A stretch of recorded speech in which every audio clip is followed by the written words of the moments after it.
Apabila langit terbelah, wa adzinat li rabbiha wa huqqat, dan juga langit yang patuh kepada Tuhannya dan sudah semestinya langit itu patuh. Wa idzal ardu muddat, dan apabila bumi diratakan, wa alqat ma fiha wa takhallat, dan memuntahkan apa yang ada di dalamnya sehingga menjadi kosong. Wa adzinat li rabbiha wa huqqat, dan bumi yang patuh kepada Tuhannya dan semestinya bumi itu patuh. Ya ayyuhal insanu innaka kadihun ila rabbika kadhan famulaqih. Wahai manusia, sesungguhnya kamu telah bekerja keras menuju Tuhanmu, maka kamu akan berjumpa dengannya. Fa amma man utiya kitabahu biyamini, maka adapun orang-orang yang catatannya diberikan dari sebelah kanannya, fasaufa yuhasabu hisaban yasira, maka dia akan diperiksa dengan pemeriksaan yang mudah. Wa yanqalibu ila ahlihi masrura, dan dia akan kembali kepada keluarganya dengan bergembira. Wa amma man utiya kitabahu wara'a dhahri, adapun orang-orang yang catatannya diberikan di sebelah belakangnya, fasaufa yad'u thubura, maka dia akan berteriak, celaka aku. Wa yasla sa'ira, dan dia akan masuk ke dalam api yang menyala-nyala. Innahu kana fi ahlihi masrura, sungguh dia dahulu di dunia bergembira di kalangan keluarganya yang sama-sama kafir. Innahu dhanna an la yahur, sesungguhnya dia mengira bahwa dia tidak akan kembali kepada Tuhannya. Bala inna rabbahu kana bihi basira, tidak demikian, sesungguhnya Tuhannya selalu memperhatikannya. Baik, ma'asyiral muslimat yang dimuliakan Allah Subhanahu wa taala. Di sini Allah Subhanahu wa taala menjelaskan dua peristiwa besar saat terjadi kiamat. Pertama, peristiwa yang terjadi dengan langit, dan yang kedua, peristiwa yang terjadi dengan bumi.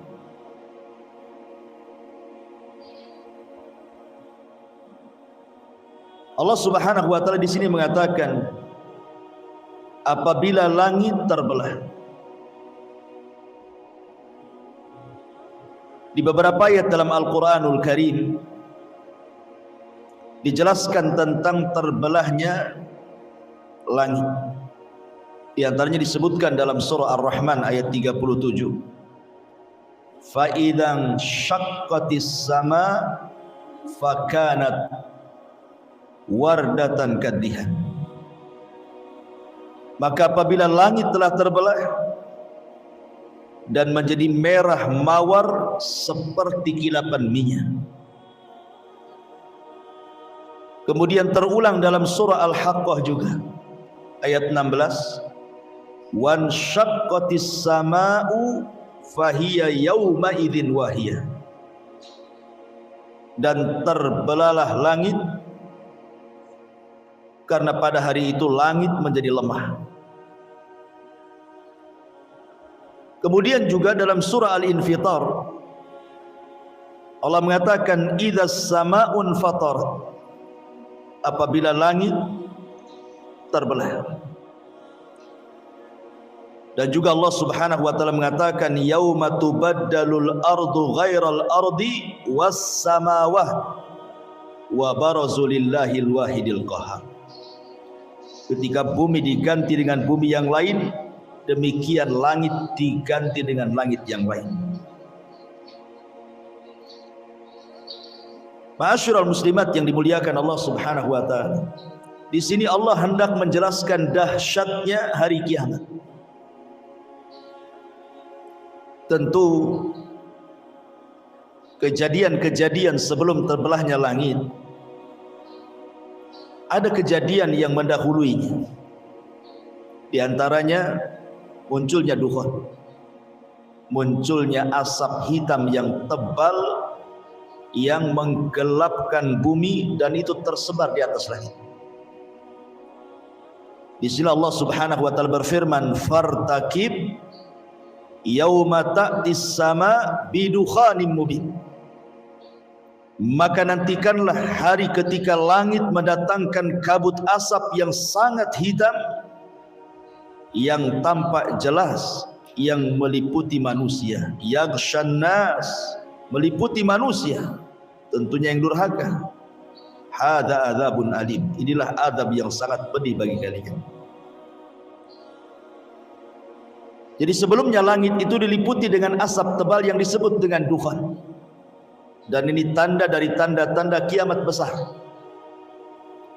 Sebagaimana Nabi SAW mengatakan bahwa tidak akan terjadi kiamat sampai datang 10 tanda-tanda yang memulainya. Kemudian Nabi SAW menyebutkan secara acak, salah satunya adalah Rasul menyebutkan ad-dukhan, asap tebal yang akan meliputi semua langit sehingga menggelapkan bumi.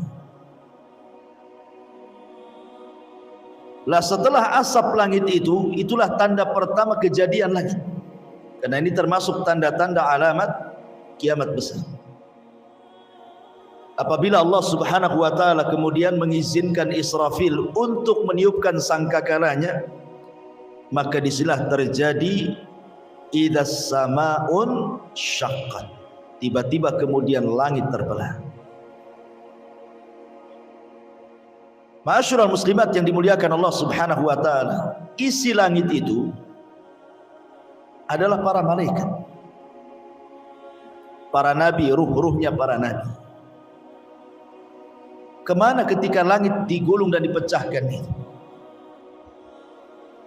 Ada yang mengatakan bahwa ruh-ruh para nabi mereka akan diletakkan di sebuah tempat namanya Illiyin bersama ruh-ruhnya orang-orang yang beriman. Adapun malaikat, maka mereka akan keluar dari langit lewat pintu-pintunya sampai ketika betul-betul langit sudah tidak ada malaikat lagi, barulah kemudian Allah Subhanahu wa taala pecahkan langit sehingga sudah tidak bisa menjadi atap bumi. Sebagian ahli tafsir ketika memberikan catatan kepada ayat yauma tubaddalul ardu ghairal ardi was samawat, pada hari di mana Allah mengganti bumi dengan bumi yang lain serta Allah ganti langit dengan langit yang lain, yang dimaksud adalah langit akan dijadikan atap berbahan emas mengkilau. Ini sebagaimana pendapat Ali bin Abi Thalib radhiyallahu anhu. Ada juga langit saat itu akan menjadi sorga. Ini sebagaimana pendapat Ubay ibn Ka'ab. Tapi ada juga yang mengatakan bentuk langit diubah dengan peristiwa matahari digulung, kemudian bintang-bintang dijatuh-jatuhkan, atau kejadian semacamnya. Dan ini merupakan pendapat Abdullah ibn Abbas radhiyallahu anhu. Tapi ada juga yang mengatakan bentuk perubahannya adalah langit ini akan berubah-ubah. Terkadang menjadi seperti luluhan perak atau seperti kilapan minyak. Dan ini seperti pendapat Al-Imam Ibnu Abdil Al-Ambari rahimahullahu ta'ala. Dan ada juga yang mengatakan bentuk langit diubah, artinya langit itu akan dilipat sebagaimana orang melipat kertas, sebagaimana Allah mengatakan yauma natwis sama, pada hari kami lipat langit seperti melipat kertas. Ada juga yang mengatakan langit akan terbelah sehingga tidak bisa menjadi atap bumi lagi. Inilah yang disebut idzas samaun syaqqat. Langit terbelah dan tidak akan menjadi atap bagi bumi lagi. Langit yang kita lihat sekarang kan menjadi atap bagi kita, bagi atap orang-orang yang hidup di bumi. Sebagaimana Allah Subhanahu wa taala mengatakan, wa ja'ala lakumul arda firasya was sama banaha. Dan kami jadikan langit itu sebagai bangunan atap untuk kalian. Tapi nanti ketika langit itu pecah, maka sudah tidak jadi menjadi atap bagi bumi lagi. Dan sudah tidak indah lagi. Kenapa? Karena langit juga sudah tidak ada berbintang lagi. Bintang dijatuh-jatuhkan. Kemudian matahari dan bulan disatukan. Kemudian langit pun digulung oleh Allah Subhanahu wa taala. Itulah makna idzas samaun syaqqat. Apabila langit terbelah. Mana yang lebih dahulu? Kehancuran bumi atau kehancuran langit? Sebagian para ulama mengatakan bahwa kehancuran bumi lebih dahulu dibandingkan kehancuran langit. Sebagaimana penciptaan juga dimulai dari bumi kemudian langit, maka saat penghancuran juga sebagian ulama mengatakan bahwa bumi dihancurkan dulu, kemudian baru langit dihancurkan. Ketika Allah Subhanahu wa taala berfirman dalam surah Al-Insyiqaq di sini, di mana Allah Subhanahu wa taala katakan dalam ayat selanjutnya, Allah mengatakan apabila langit dipecahkan, kemudian langit akan taat kepada perintah Allah Subhanahu wa taala. Maka sama seperti langit dipecahkan, bumi pun sama. Jadi kurang lebih saja nasib bumi dengan langit itu juga sama-sama akan dipecahkan oleh Allah Subhanahu wa taala. Karena Allah mengatakan wa idzal ardu muddat, dan apabila bumi itu diratakan. Di dalam Al-Quran Allah mengatakan, kalau tidak salah dalam surah Al-Muzammil, ya, alam naj'alil arda kifata. Alam naj'alil arda kifata. Bukankah kami jadikan bumi itu kifata? Begini bu kifata itu. Ini tisu. Sekarang bumi yang kita pijak itu seperti tisu. Saya lipat seperti ini. Kemudian seperti ini. Kemudian seperti ini. Kemudian seperti ini. Ini namanya kifata. Ya. Jadi bumi yang sekarang ini bentuknya kifata, dilipat oleh Allah Subhanahu wa taala. Tapi nanti pada hari kiamat wa idzal ardu muddat. Apabila bumi membuka lipatannya, kemudian dihamparkan. Nanti pada hari kiamat bumi akan dibuka lipatannya sehingga posisinya akan menjadi lebih lebar dan lebih panjang seperti ini. Ya. Jadi bumi yang kecil nanti pada hari kiamat akan terbentang seperti ini, lebar sekali, panjang sekali. Itulah makna wa idzal ardu muddat. Setelah Allah mengatakan alam naj'alil arda kifata, bukankah kami telah jadikan bumi itu dilipat? Tetapi nanti pada hari kiamat wa idzal ardu muddat, ketika bumi kemudian dihamparkan dari lipatannya. Kenapa seperti itu? Karena nanti pada hari kiamat manusia yang pertama kali hidup Adam alaihi salatu wassalam dan yang terakhir mati akan dibangkitkan, sehingga butuh tempat yang luas untuk mengumpulkan manusia sebanyak itu. Lalu bagaimana nasib bumi ketika dihamparkan itu? Bagaimana bisa terhampar seperti itu? Bukankah sebagian ulama mengatakan sekarang bentuk bumi itu adalah lonjong seperti telur, ada yang mengatakan bulat seperti bola mukawwar. Tapi nanti pada hari kiamat sudah tidak bulat ataupun lonjong lagi, tetapi menjadi terhampar. Wa idzal ardu muddat. Karena sebelum bumi dihancurkan itu dan diratakan, yang pertama kali dicabut apanya? Pasaknya. Ketika Allah Subhanahu wa taala ditanya dalam Al-Qur'anul Karim, yas'alunaka 'anil jibal. Mereka bertanya-tanya kepadamu wahai Muhammad tentang nasib gunung. Qul, katakan ya Muhammad, kata Allah.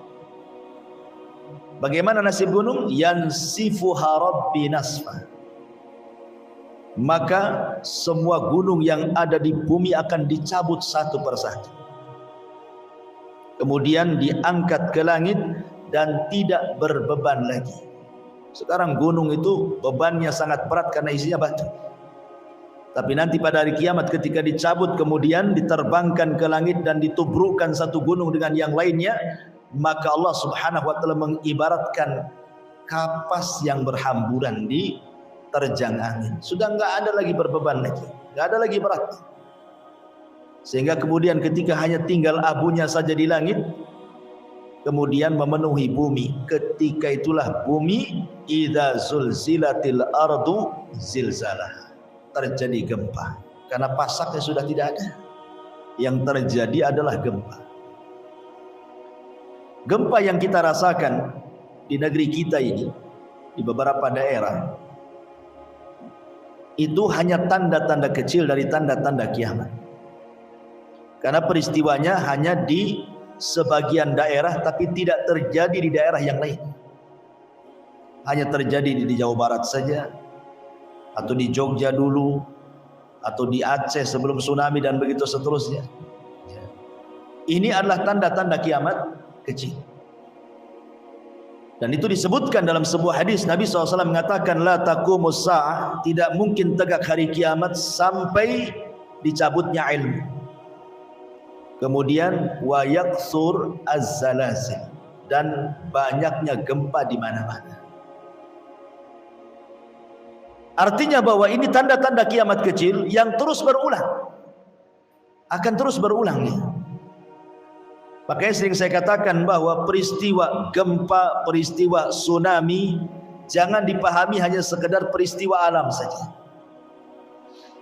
Tetapi Allah Subhanahu wa taala mendatangkan peristiwa-peristiwa seperti itu liyukhawwifu ibadah, sebenarnya untuk menakut-nakuti hambanya.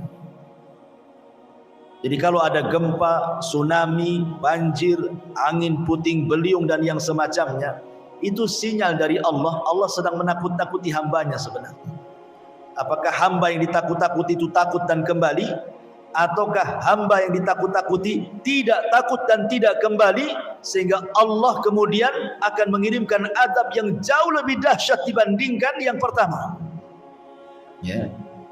Tapi nanti pada hari kiamat Allah Subhanahu wa taala mengatakan idza zulzilatil ardu zilzalaha. Zilzalnya diidhofahkan kepada bumi. Allah tidak mengatakan idza zulzilatil ardu zilzalan, tidak, tetapi zilzalaha. Hadis ini kata ganti kembali kepada bumi. Artinya yang gempa itu bukan satu daerah, tapi satu bumi, gitu maksudnya. Sehingga tidak ada tempat untuk menyelamatkan diri. Kalau sekarang di sana ada gempa, kita bisa ke daerah yang lain yang tidak gempa. Tapi ada pada hari kiamat itu kan semua gempa masalahnya. Mau lari kemana kan begitu? Orang tidak bisa lari. Yauma yafirul mar'u min akhi wa ummihi wa abi wa sahibatihi wa banihi likulli imri'in minhum yauma idzin sya'nun yughni. Orang lari dari saudaranya, lari dari ibu bapaknya, lari dari pasangan dan anaknya. Semua masing-masing sibuk menyelamatkan dirinya, kata Allah. Karena memang tidak ada tempat kembali, tempat menyelamatkan tidak ada pada hari kiamat itu. Belum lagi kemudian Allah Subhanahu wa taala mengatakan wa alqat ma fiha wa takhallat. Dan kami keluarkan beban-beban isi bumi itu. di mana orang-orang yang tidak tahu apa isi perut bumi itu nanti pada hari kiamat akan tahu tuh isinya. Orang yang tidak pernah melihat emas, memakai emas, nanti pada hari kiamat akan tampak tuh emas-emas yang keluar dari perut bumi, emasnya, peraknya, jamrudnya, dan yang selama ini dikorek oleh manusia, kemudian dicari-cari, kemudian diambil dan dijualnya, nanti pada hari kiamat keluar sendiri tuh. Itulah makna wa alqat ma fiha wa takhallat. Makanya ketika Nabi SAW bercerita tentang Dajjal, apa kata Dajjal? Wahai bumi, ukhruji kunuzak. Wahai bumi, keluarkan pembendaharaan dari perutmu. Maka dari bumi terbelah keluarlah emasnya, peraknya, jamrudnya, apapun yang dikehendaki manusia, Dajjal kabulkan dengan izin Allah Subhanahu wa taala untuk memfitnah manusia. Tapi nanti pada hari kiamat, ketika manusia melihat emas perak yang keluar dari perut bumi, mereka hanya bisa memandang tapi tidak mau mengambilnya. Untuk apa mau diambil? Toh itu hari terakhir kehidupan alam semesta, gak ada gunanya. Ya. Kalau sekarang iyalah nengok emas, pengen beli, pengen punya gitu. Tapi pada hari kiamat emas di mana-mana itu, nggak tertarik ibu melihatnya juga nggak tertarik. Buat apa juga memilikinya kalau habis itu kemudian dihancurkan alam semesta, kan nggak ada gunanya juga gitu. Makanya kemudian Allah mengatakan wa alqat ma fiha wa takhallat. Terjadilah kehancuran bumi sehingga bumi menjadi rata serata-ratanya. Dari sini Allah Subhanahu wa taala ketika menjelaskan yauma tubaddalul ard ghairal ardi, pada hari di mana bumi diganti dengan bumi yang lainnya, terjadi silang pendapat. Maksudnya bumi yang kita pijak diganti dengan bumi yang lainnya itu apa maksudnya? Ulama tafsir mengatakan, ada yang mengatakan bahwa setelah kehancuran bumi ini, Allah akan ganti dengan tanah yang lain berwarna putih seperti perak. Tidak ada satupun orang yang berbuat maksiat di atasnya. Diganti warnanya seperti warna yang sangat putih bersih seperti kilapan perak. Karena tidak ada orang yang berbuat maksiat satupun di permukaan. Ini pendapat Abdullah ibn Abbas dan yang lainnya. Ada juga yang mengatakan bahwa bumi itu akan diganti dengan bumi yang lain, maksudnya bumi akan dijadikan neraka. Dan ini adalah pendapat Ubay ibn Ka'ab. Ada juga yang mengatakan bumi ini akan diganti dengan bumi dari bahan perak. Dan ini adalah pendapat Anas ibn Malik radhiyallahu anhu. Ada juga yang mengatakan bumi ini akan diganti dengan roti, makanan, roti putih. Lalu kaum mukminin akan memakan bagian yang bawah kakinya, dan ini merupakan pendapat Abu Hurairah radhiyallahu anhu. Ada juga yang mengatakan bahwa roti itu akan dimakan kaum muslimin sampai hisab mereka selesai. Jadi ketika orang-orang kafir tidak diberikan makan, pada waktu berkumpul di padang mahsyar, maka kaum muslimin diberikan makanan dengan memakan bumi yang dipijaknya itu sampai selesai hisab. Ada juga yang berpendapat seperti itu. Tetapi pendapat yang al-adhar yang lebih mendekati kebenaran wallahu a'lam, artinya bumi diganti itu diganti bentuknya. Yang tadinya bulat menjadi terhampar, yang tadinya terlipat dibuka lipatannya, dan warnanya sangat putih bersih karena tidak ada orang yang berbuat dosa di situ. Disitulah manusia akan dibangkitkan, dan disitulah terjadi pengumpulan manusia yang disebut dengan al-ba'ts wan nusyur, kebangkitan, dan manusia akan dikumpulkan di situ. Nah, setelah kemudian Allah hancurkan bumi, barulah kemudian Allah hancurkan langit. Allah ratakan langit itu. Kemudian Allah jatuhkan bintangnya. Wa idzan nujumun tasharat. Satu galaksi dengan yang lainnya dihancur-hancurkan, ditabrak-tabrakan. Apa yang terjadi? Hancur, berantakan, gak jelas. Baru kemudian Allah gulung langit itu. Yang tidak dijatuhkan itu cuma dua. Apa itu? Matahari dan bulan. Tetapi Allah akan gabungkan matahari dan bulan itu sebagaimana Allah mengatakan wa jumi'asy syamsu wal qamar. Pada hari ketika kami gabungkan matahari dan bulan, dan kelak matahari dan bulan yang digabungkan itu akan diletakkan 1 mil di atas kepala manusia di padang mahsyar, gitu ya. Idzas samaa'un syaqqat. Apabila langit dibelah. Wa adinat li rabbiha wa huqqat. Dan apabila langit patuh kepada Tuhannya, dan sudah semestinya langit itu patuh. Subhanallah. Allah Subhanahu wa taala mengatakan, a antum asyaddu khalqan amis sama' banaha, kata Allah. Apakah penciptaan engkau wahai anak Adam lebih hebat, lebih dahsyat dibandingkan penciptaan langit? Tentu penciptaan langit lebih hebat, lebih dahsyat dibandingkan penciptaan kita. Karena langit makhluk Allah yang jauh lebih besar dibandingkan kita, berlipat-lipat yang tidak tahu berapa hingganya. Jangankan kita, bumi saja apabila dibandingkan langit ibarat cincin dilempar ke padang pasir, kan? Padang pasir itulah langitnya, cincin itu buminya. Itu bumi, Bu, kalau dibandingkan dengan langit. Sekarang perbandingan ibu sendiri dengan langit kira-kira seperti apa? Mungkin tidak ada titiknya. Kalau peta itu tidak ada pulaunya, saking kecilnya gitu. Lah langit saja, makhluk Allah Subhanahu wa taala yang amat dan teramat sangat besar, melebihi besarnya bumi yang kita pijak.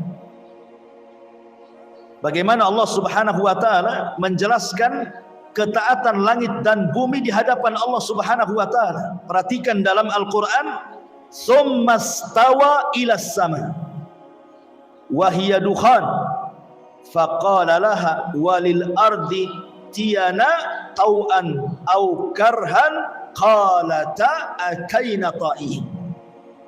Kemudian dia menuju ke langit, dan langit itu masih berupa asap. Lalu Allah Subhanahu wa taala berfirman kepada langit dan bumi, "Datanglah kalian berdua menurut perintahku, suka atau tidak suka." Maka langit dan bumi mengatakan, "Kami datang kepadamu ya Rabb dengan penuh kepatuhan." Kalau langit saja makhluk yang sangat besar, bumi makhluk yang sangat besar yang di dalamnya ada lautan dan gunung dan yang lainnya, apabila Allah memerintahkan kepada kedua makhluk ini, dua-duanya taat. Kata Allah, "Pecahlah kau langit, langit akan pecah. Gempalah kau bumi, bumi akan gempa."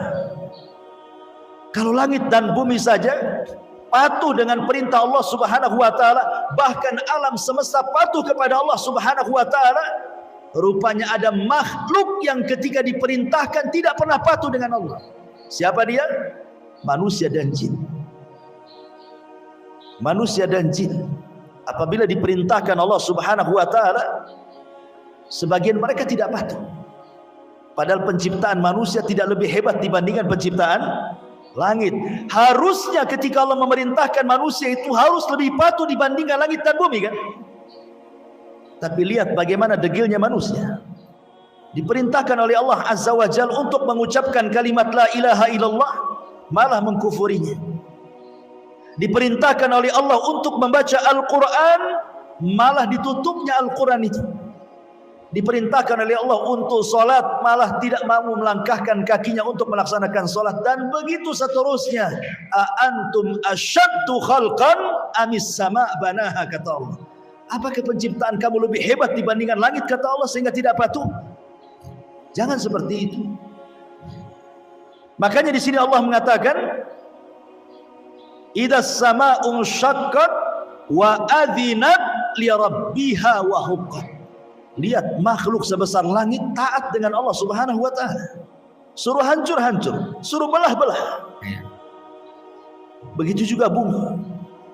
Wa huqqat wa idzal ardu muddat wa alqat ma fiha wa takhallat wa adinat li rabbiha wa huqqat. Bumi pun luar biasa taatnya dengan Allah, dan sudah selayaknya bumi taat dengan Allah Subhanahu wa taala. Di zaman Nabi Musa alaihi salatu wassalam, datang Qarun hendak memfitnah Nabi Musa dengan membayar seorang pelacur dan mengatakan, wahai wanita pelacur, saya akan berikan keinginanmu, sebut saja upahmu berapa, tapi syaratnya katakan engkau sudah berzina dengan Musa di depan manusia. Akhirnya kemudian Qarun mengumpulkan manusia, membuat makar kepada Nabi Musa. Ketika manusia Bani Israil sudah kumpul tuh, Musa hadir di situ, Qarun hadir di situ, wanita pelacur juga hadir di situ. Kemudian Qarun mengisyaratkan kepada wanita itu untuk bicara bahwa dia sudah berzina dengan Nabi Musa. Bagaimana Qarun hendak mempermalukan Nabi Musa, membunuh karakternya di hadapan Bani Israel. Masa seorang nabi berzina dengan wanita pelacur, kan gitu? Mana marwahnya? Tapi wanita pelacur ini tidak tega untuk mengatakan seperti itu. Terkadang dia menatap wajahnya Nabi Musa, terkadang dia menatap wajahnya Qarun. Tiba-tiba dia berteriak, sesungguhnya Qarun sudah memerintahkan aku dan membayar aku untuk mengatakan aku berzina dengan Nabi Musa, katanya. Marah Qarun. Tidak sesuai dengan rencananya. Rupanya wanita ini tidak mau menyakiti Nabi, malah mengatakan sebaliknya. Qarun memerintahkan aku untuk mengatakan aku berzina dengan Nabi Musa, padahal aku tidak berzina dengan dia. Maka Musa emosilah. Maka Musa kemudian berdoa kepada Allah, ya Rabb, ya Rabb. Maka Allah mengatakan, ya Musa, perintahkan saja bumi itu. Perintahkan bumi yang di bawah kakimu itu, maka dia akan taat kepadamu sesuai dengan perintahmu. Maka Musa mengatakan, ya arda bli'i, wahai bumi, telanlah Qarun dan seluruh kekayaannya. Tiba-tiba bumi terbelah. Dan Qarun pun masuk di situ, kekayaannya masuk di situ, dan Allah katakan fa khasafna bihi wa bidarihil arda. Kami tenggelamkan Qarun dan seluruh kekayaannya ke perut bumi. Ya. Bumi taat dengan perintah Allah. Kata Allah, ya Musa, perintahkan saja bumi itu, maka dia akan taat kepadamu karena aku yang perintahkan. Artinya bahwa bumi yang besar ini, gitu ya, yang ada gunung di dalamnya, makhluk yang luar biasa di hadapan Allah, tetap taat dengan perintah Allah. Lah kita yang ada di atas buminya, kenapa tidak taat dengan perintah? Bumi yang kita pijak aja taat. Inilah yang kemudian menjadikan manusia itu zaluman jahulan. Sudah zalim, jahil lagi. Harusnya dia lebih taat dibandingkan bumi yang dipijaknya. Ini juga faedah dari kalimat wa adzinat li rabbiha wa huqqat. Dan bumi taat, dan sudah selayaknya bumi taat dengan perintah Allah Subhanahu wa taala. Ma'asyiral muslimat yang dimuliakan Allah Subhanahu wa taala. Inilah kondisi langit dan bumi pada hari kiamat. Kemudian Allah Subhanahu wa taala mengatakan ayat selanjutnya, wa adzinat li rabbiha wa huqqat ya ayyuhal insanu innaka kadihun ila rabbika kadhan famulaki. Wahai manusia, sesungguhnya kamu telah bekerja keras menuju Tuhanmu, maka kamu akan menemui Tuhan. Dunia ini bukan tempat istirahat. Dunia ini tempat bekerja, tempat beramal. Sebagaimana perkataan Ali radhiyallahu an, al-yaum yaumul amal wa ghadan yaumul hisab. Hari ini, kata Ali, adalah hari kita saatnya beramal soleh. Karena besok pada hari kiamat itulah hari kita akan dihisab di hadapan Allah. Makanya sering saya nasihati Bu ya, bagaimana Hasan Al-Basri rahimahullahu ta'ala menasihati kepada kita bahwa kita hidup ini cuma 3 hari. Kita hidup ini cuma 3 hari. Hari yang sudah berlalu, hari yang sedang kita lalui, dan hari esok hari. Adapun yang sudah kita lalui tidak mungkin kembali. Hari yang sudah berlalu kan tidak mungkin kembali. Dan hari esok belum tentu kita mendapatkannya. Bisa saja nanti malam kita mati. Berarti kesempatan beramal itu hari yang sedang kita lalui hari ini. Inilah kesempatan kita. Makanya Fudail ibn Iyad mengatakan, perbaiki hari yang sedang kau jalani, maka Allah akan ampuni dosamu yang sedang kau jalani dan yang telah kau lakukan sebelumnya. Tetapi kalau kehidupan yang kau jalani kau berbuat jahat dan juga berbuat maksiat, maka Allah akan azab waktu yang sedang kau jalani dan maksiat yang sudah kau lakukan sebelumnya. Maka di sini Allah mengatakan, ingatkan ya ayyuhal insan innaka kadih. Kita ini sedang lelah letih. Fa idza faragta fansab. Apabila kita sudah mengamalkan satu amalan dan sudah selesai, berpindahlah kepada amalan yang lain, gitu maksudnya.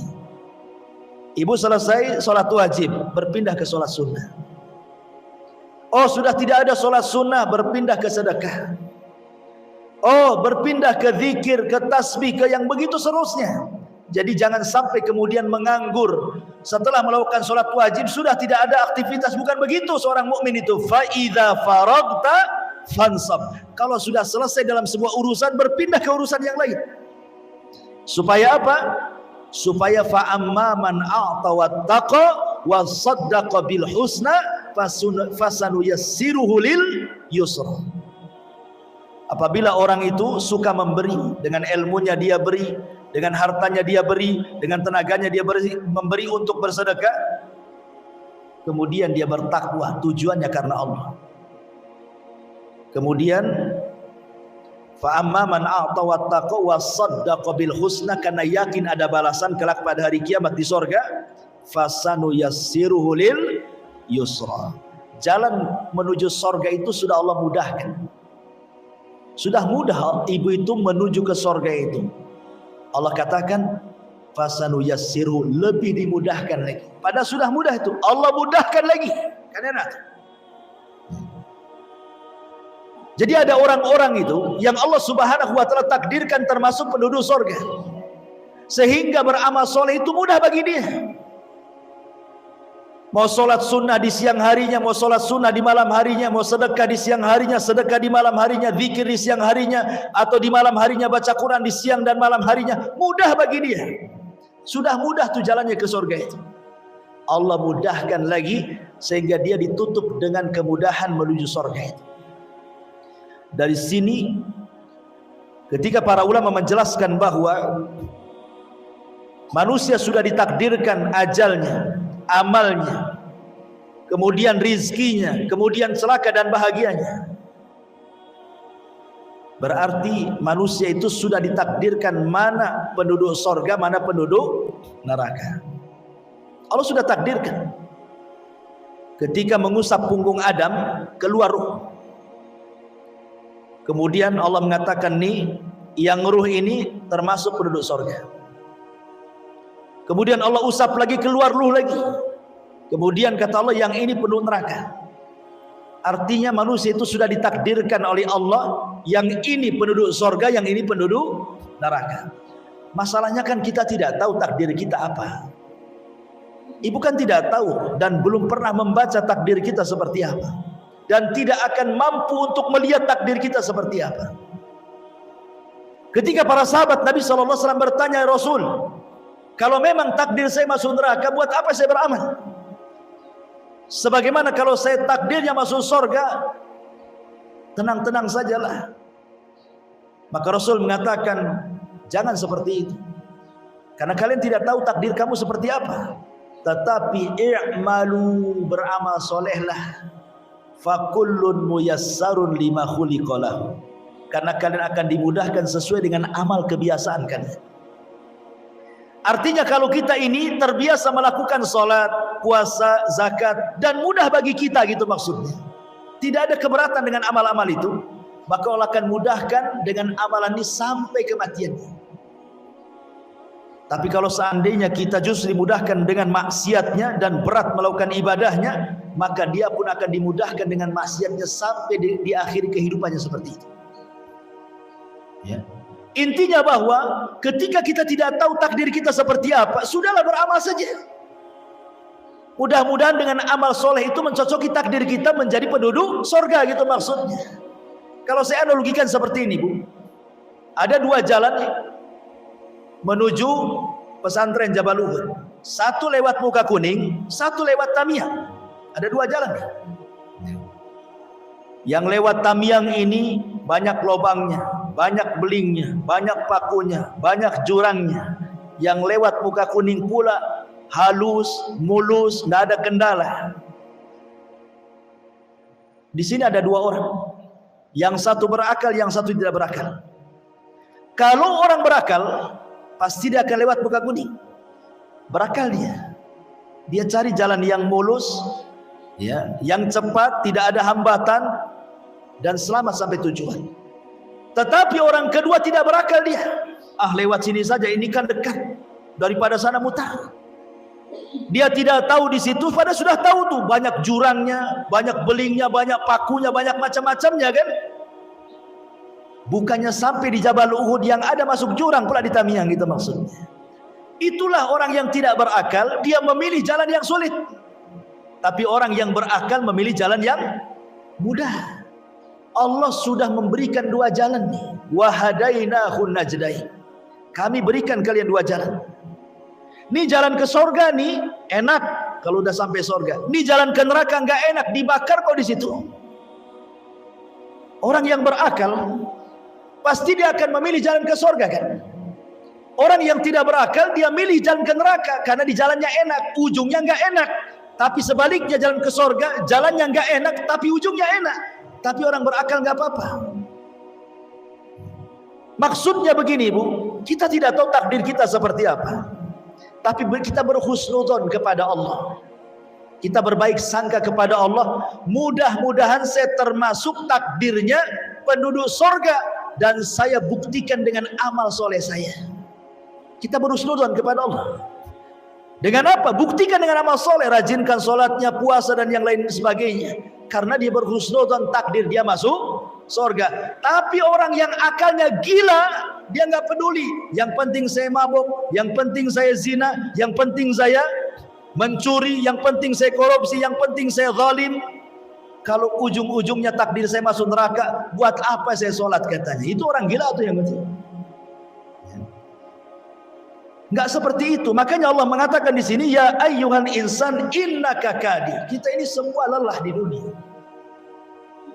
Tetapi kelelahan itu akan merasa nikmat ketika apa? Ila rabbika kadhan famulaki. Ketika berjumpa dengan Allah. Ulama tafsir mengatakan kalimat kadhan famulakihi di sini ada hi, dhamir, ya, kata ganti. Kembalinya kemana? Famulakihi. Dia akan berjumpa dengan Allah Subhanahu wa ta'ala. Siapa yang berjumpa dengan Allah? Amalannya ataukah orangnya? Dua-duanya memungkinkan. Ada yang mengatakan bahwa kalau yang dimaksud orangnya, maka perjumpaan kita dengan Allah bukan di akhirat saja, di dunia saja kita sudah berjumpa dengan Allah. Kapan? Ketika kita sholat. Itulah perjumpaan pertama kita dengan Allah di dunia. Allah mengatakan, wa innaha lakabiratun illa 'alal khashiin alladzina yadhunnuna annahum mulaqu rabbihim. Salat itu berat kecuali bagi orang-orang yang khusyuk. Siapa orang yang khusyuk kata Allah? Orang yang yakin ketika salatnya dia sedang berjumpa dengan Rabbnya. Dari sini menunjukkan bahwa salat itu hakikatnya perjumpaan kita dengan Allah. Berarti setiap hari 5 kali kita berjumpa dengan Allah dalam solat wajib kita, belum solat-solat sunnahnya. Ya. Ini yang pertama. Yang kedua, perjumpaan kita dengan Allah kapan? Saat ruh dicabut. Ketika ruh kemudian dimasukkan ke kain kafan dari sorga dengan bau yang sangat semerbak sehingga melambung ke langit, kemudian dibukakan pintu langit pertama sampai ke 7, kemudian ruh ini dijumpakan dengan Allah dan catatannya mengikuti di bawahnya. Ketika berjumpa dengan Allah, apa kata Allah? Kembalikan ruh ini ke dalam jasadnya, naikkan catatannya, letakkan di tempat yang paling tinggi di Illiyin. Ini pertemuan kedua ruh kita dengan Allah subhanahu wa ta'ala. Pertemuan yang ketiga di padang mahsyar, ketika Allah subhanahu wa ta'ala datang dan mengatakan wa jaa rabbuka wal malaku saffan saffa, dan ketika Rabbmu datang dan malaikat bersaf-saf, maka orang-orang yang beriman akan melihat Allah, dan itu ziyadatun nikmah, tambahan nikmat yang luar biasa. Belum masuk surga sudah memandang wajah Allah. Kemudian di surga, dan itulah nikmat yang paling besar. Tidak ada nikmat melebihi nikmat ru'yatullah, memandang Allah, dibandingkan nikmat surga itu sendiri. Dan itu setiap saat kita bisa memandang Allah sesuai dengan pertemuan kita di bumi. Siapa yang banyak berjumpa dengan Allah di bumi dalam salatnya, maka dia paling banyak memandang wajah Allah di surga. Al-jaza min jinsil amal, balasan itu sesuai dengan amalannya. Ini kalau yang dimaksud adalah pelakunya. Tapi kalau yang dimaksud amalannya, famulaki itu maksudnya amalannya. Akan berjumpa seseorang dengan amalannya. Maka ini pun terjadi di bumi. Karena amalan seseorang itu membawa pengaruh, kan gitu. Amalan seseorang itu membawa pengaruh. Orang kalau suka berbuat baik, maka dia akan merasakan perubahan dalam dirinya. Artinya dia sedang menjumpai amalannya, pengaruh amalannya ada. Kemudian yang kedua, amalannya akan berjumpa dengan Allah ketika ruh naik, catatannya mengikuti di bawahnya. Maka kita akan berjumpa dengan amalannya. Kapan itu? Di alam kubur.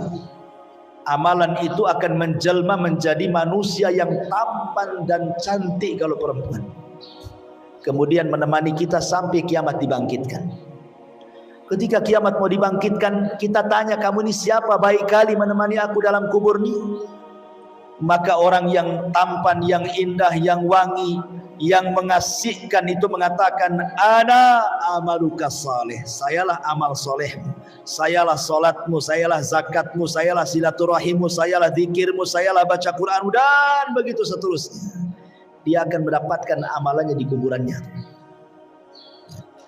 Kemudian kelak pada hari kiamat, ketika catatan-catatan amalnya kemudian disebar oleh Allah Azza wa Jalla, maka orang-orang yang beriman akan mendapatkan amalannya dengan cara mengambil dengan tangan kanannya. Dengan bangganya dia mengatakan, ha umuqra'u kitabiyah. Oh, lihat, baca catatanku, saking bangganya dia. Karena sudah tahu dia termasuk penduduk surga.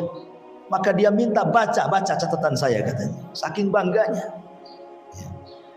Dan tentu ketika orang masuk surga, betul-betul dia akan mendapatkan amalannya dengan ditentukannya derajat di mana kita ditinggalkan di surga itu. Itulah yang dimaksud ya ayyuhal insan innaka kadihun ila rabbika kadhan famulaki. Fa amma man utiya kitabahu biyamini. Adapun orang-orang yang catatannya diberikan dari sebelah kanannya, fasaufa yuhasabu hisaban yasira, maka dia akan diperiksa dengan pemeriksaan yang mudah, wa yanqalibu ila ahlihi masrura, dan dia akan kembali kepada keluarganya yang sama-sama beriman seraya bergembira, masing-masing bergembira masuk ke dalam surga. Wa amma man utiya kitabahu wara'a dhahri, adapun orang-orang yang catatannya diberikan dari sebelah belakangnya, fasaufa yad'u thubura, dia pun akan berteriak, celaka aku, celaka aku. Wa yasla sa'ira, dia pun akan dimasukkan ke dalam neraka, apinya yang menyala-nyala. Hisab di akhirat itu ada dua. Ada hisab yasir dan ada hisab asir. Ada hisabnya mudah dan ada hisabnya sulit. Tapi di sana juga ada orang-orang yang tidak akan mendapatkan hisab. Sebagaimana 70.000 orang yang masuk surga tanpa hisab. Jadi ada orang-orang yang tanpa hisab masuk surga direct begitu, langsung, tanpa azab lagi. Tetapi kan tidak banyak. Kebanyakan mereka adalah umat yang dihisab. Lah hisab ada dua macam. Hisab mudah dan hisab sulit. Hisab mudah ini dalam bentuk pertanyaan tapi tidak berhajat kepada jawaban. Hanya mengakui nikmat saja. Ya fulan, dulu aku sudah memberikan kau harta yang banyak. Kata si fulan, betul ya Rabb. Dulu aku sudah berikan kau pasangan yang baik-baik. Kata dia, betul wa ya Rabb. Dulu aku berikan kau anak yang soleh dan soleh. Kata dia, betul wa ya Rabb. Jawabannya betul, betul, betul, betul. Ya. Dia hanya mengiyahkan atas nikmat yang Allah anugerahkan ketika di dunia. Itu hisabnya mudah tuh, yang kayak gitu tuh. Dia hanya mengiyahkan apa yang dikatakan Allah kepadanya. Tapi di sana ada hisab yang sulit. Kapan itu? Ketika terjadi perdebatan antara dia dengan Allah. Sebagaimana hadis Nabi SAW, manukisha halak. Barang siapa yang terjadi perdebatan dengan Allah, hancur dia, masuk neraka dia. Ya. Ketika Allah Subhanahu wa taala mengatakan, bukankah dulu aku berikan nikmat, kenapa kau tidak begini? Oh enggak begitu. Dia bantah. Ya. Seperti Allah Subhanahu wa taala mengatakan kepada para orang-orang yang mati syahid, orang-orang yang ahli sedekah, orang-orang yang pakar Quran, diperlihatkan nikmatnya kepadanya tuh. Kemudian Allah katakan, betul itu nikmatmu? Iya. Untuk apa? Sedang apa kau itu? Oh, saya sedang jihad untukmu. Kata Allah, kadzabta, dusta kamu. Oh iya Rabb, itu untukmu. Kadzabta, dusta engkau. Terjadi perdebatan. Ini kalau terjadi perdebatan saat hisab, halak, hancur dia. Ini disebut hisaban asir. Hisabnya sulit. Ya. Maka kita berdoa untuk diberikan hisab yang mudah. Nah di sini Allah Subhanahu wa taala menjelaskan di antara rangkaian hisab itu adalah mengambil catatan. Setelah Allah Subhanahu wa taala menerbangkan catatan-catatan itu, maka manusia terbagi menjadi 3 kelompok. Ada yang mengambil catatannya dengan tangan kanannya, ada yang mengambil catatan dengan tangan kirinya, ada yang mengambil catatan dengan tangan kiri di balik punggungnya, wara'a dhahri, di balik punggungnya. Ya, karena manusia di dunia juga ada 3 kelompok, ada mukmin, ada kafir, ada munafik. Tentu akan berlainan cara mengambil catatannya. Mukmin tangan kanan, kafir tangan kiri, munafik tangan kiri di balik punggungnya.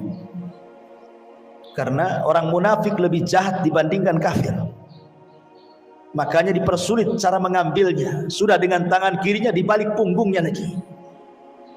Karena tidak ada azab yang paling rendah melebihi azabnya orang munafik di neraka. Tentu munafik i'tiqad di sini, munafik keyakinan. Lah orang-orang yang beriman apabila memandang catatannya, umpamanya dia pandang catatannya, ketika dia membaca catatan kebaikan, langsung bercahaya wajahnya. Dia baca lagi catatan kebaikan yang lain, makin bercahaya, makin bercahaya, makin bercahaya. Yauma tabyaddu wujuh wa taswaddu wujuh, kata Allah. Pada hari itu ada wajah-wajah yang putih dan berseri-seri. Wajahnya memutih, dan dia pun berseri-seri saking bahagianya. Tetapi orang kafir dan orang munafik i'tiqad itu, apabila dia baca catatannya dan semua keburukannya makin menghitam, yauma tabyaddu wujuh wa taswaddu wujuh, kata Allah. Wa taswaddu wujuh. Ada wajah-wajah yang hitam-hitam semuanya. Makin dibaca makin hitam, makin dibaca makin hitam. Ya, maksiat di dunia itu menghitamkan hati. Satu kali maksiat Allah letakkan satu titik hitam di hati. Dua kali maksiat diletakkan titik hitam yang kedua di hati. 1000 maksiat, 1000 titik hitam diletakkan di hati. 1 juta maksiat, 1 titik hitam diletakkan di hati. Kalau hati sudah tertutup hitam, apa kata Rasulullah? Kalkub muzakhiyah, seperti kub. Ini kub. Kub itu artinya gelas. Muzakhiyah itu dibalik. Ini gelas ini kalau terbalik kayak gini, otomatis kan tertutup nih. Karena yang terbuka kan yang sebelah sininya. Kalau ditutupkan pantat gelas kan nggak ada lubangnya. Diisi apa saja nggak akan masuk tuh maksudnya. Diisi nasihat mental, diisi Quran mental, diisi hadis mental, dikasih nasihat mental semuanya. Itulah hati kalau hitam, kata Rasul, seperti gelas yang dibalik. Kalqubi muzakhiyah. Karena hatinya hitam, macam mana mau nerima nasihat? Maka sebagaimana hitamnya hati di dunia para pelaku maksiat, maka wajahnya dihitamkan pada hari kiamat.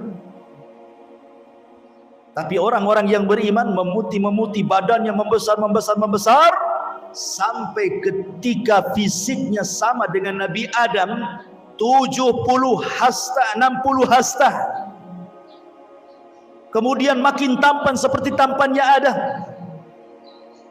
Maka selesai dia membaca catatan itu, wajahnya berubah musfirah, musfir, bercahaya dari wajah yang putih itu. Tetapi penduduk neraka makin dibaca tuh, makin besar badannya, makin besar, tidak tahu sebesar apa lagi badannya. Tapi penduduk sorga dibatasi hanya seperti fisik Adam saja. Selesai. Tapi penduduk neraka terus membesar, nggak tahu sampai seberapa besarnya. Karena gerhamnya saja, kata Rasul, kajabalil Uhud, seperti gunung Uhud. Itu gerhamnya penduduk neraka. Gimana wajahnya, gimana badannya. Ya. Tetapi manusia sebesar itu masuk jahanam, jahanam tidak pernah penuh. Bahkan jahanam mengatakan, imtala'ti wa taqulu hal min mazid. Halim tala'ti wa taqulu hal min mazid.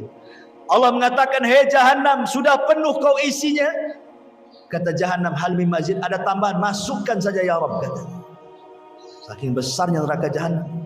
Padahal manusia penduduk neraka itu dibesarkan tuh badannya. Ya. Nauzubillah. Kemudian Allah mengatakan, innahu dhanna alla yahur. Sungguh dia mengira bahwa dia tidak akan kembali kepada Tuhannya. Orang-orang kafir atau para pendusta dan para pendosa itu di dunia, dia sangka dia tidak akan kembali kepada Allah. Bala inna rabbahu kana bihi basira. Tidak demikian, sesungguhnya Tuhannya selalu memperhatikannya. Jadi Allah ketika mengatakan innahu kana fi ahli masrur, orang yang ketika di dunia bersenang-senang dengan keluarganya, kerjanya hanya shopping saja, dunia saja, jalan ke sana kemari saja, tidak ada aktivitas ibadah untuk dia karena dia pikir tidak akan ada hisab. Rupanya pada hari kiamat semua akan terbalik semuanya. Makanya Aisyah radhiyallahu anha ketika bertanya kepada Rasul soal hadis, man ahabba liqa Allah ahabballahu liqa'ah wa man kariha liqa Allah karihallahu liqa'ah. Siapa yang cinta ingin berjumpa dengan Allah, Allah cinta berjumpa dengan dia. Siapa yang benci berjumpa dengan Allah, Allah pun benci berjumpa dengan dia. Apa maknanya? Dikatakan maknanya orang yang ketika di dunia dia rela hidupnya tidak senang dengan keluarganya, hidupnya mungkin susah, fakir, miskin, tapi Allah takdirkan termasuk keluarga penduduk surga, maka dia saat detik-detik wafatnya ingin cepat meninggal dan ingin cepat berjumpa dengan Allah, karena tahu bahwa balasan dia bukan di dunia tapi di akhirat.